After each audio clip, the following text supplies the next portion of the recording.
He's playing really well, especially since he moved back off the line.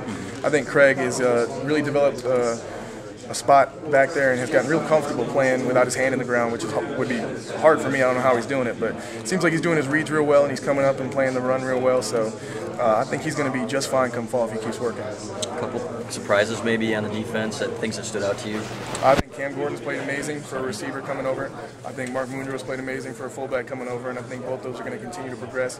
I think JT Floyd has really turned around his attitude. He's had his ups and downs since he's been here, but this spring ball has just been a slow progression upwards for him, and I think he's only going to get better too. So we've got some guys that are making some good strides that hopefully in the fall will keep going. So, yeah, no problem.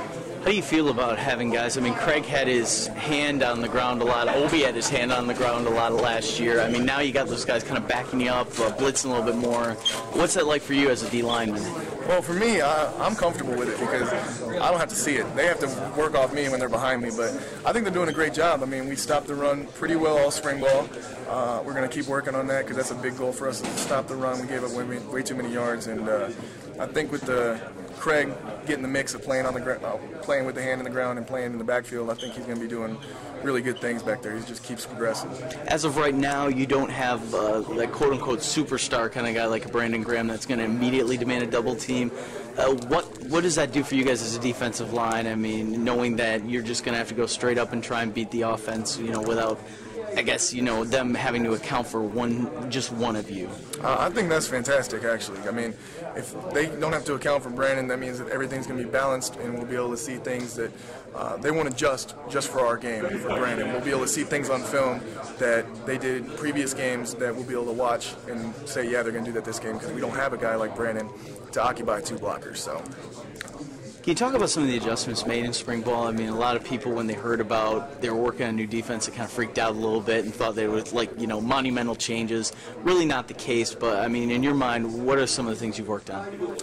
I just think that we've got some guys on the field a little bit more athletic, a little bit more speed, but some guys on the field, they have the same strengths, and I think that with this new speed, you see some guys getting out to the flats in coverage. Some of these little quick game passes that kind of burned us last year, those are kind of being shut down, which I think is the main goal of this 3-3-5, and then also to bring pressure from anywhere, keeping offensive lines guessing. If we can continue to do that, then we'll be really successful as a defense, so I like it. For you personally, Ryan, what are your goals for this coming season? I mean, what have you been working on getting better at? I've been working on pass rush. Brandon Graham's gone. I've been talking to him a lot, and he was the one that told me that I got to step up and be that force in the backfield, especially with Craig back behind me now. So I've been working real hard. I thought today I did a decent job getting to the quarterback. Had a couple sacks I didn't get called, but I'll take it.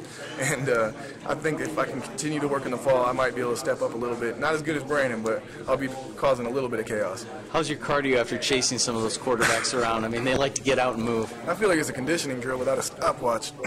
With Denard out there, I mean, it's kind of like cornering a rabbit, I feel like. I mean, it's ridiculous to try and catch those guys. And then Tate is just a shifty guy, and Tate, we actually get excited when he comes in because we might not have to chase him as far. So, and he's a fast quarterback. So I think with Denard back there, we've all experienced the fastest quarterback we're going to see in the Big Ten. So we're excited about facing a pocket passer that might actually not be able to scramble to the sideline. So. Well, you've had to practice against them last year and this year. I mean, have you seen the progression like the coaches are talking about in their games? Denard's 100% better. As far as even scrambling, he's fast, but you're only fast if you use it the right way. And if you watch him, he's making guys miss going vertical up the field rather than horizontal, and it's dangerous because he's going straight up the field and he's putting one move on and continuing up the field. So guys chasing him aren't catching him. I think he's really progressed as a scrambler and as a passer. He completed a lot of passes today, so he's doing some great things. Overall, as the spring it's wrapped up now, how are you feeling after this time that you guys have spent together? I'm feeling pretty good. No injuries, pretty healthy. Can't wait for Mike to get back out. Me and Mike are good friends, so waiting for Mike Martin to get back out there with me so we can play. And just real comfortable with the defensive line and the defense as a whole, and I'm comfortable with what the offense has been doing and the progressions they've been making, so I'm excited.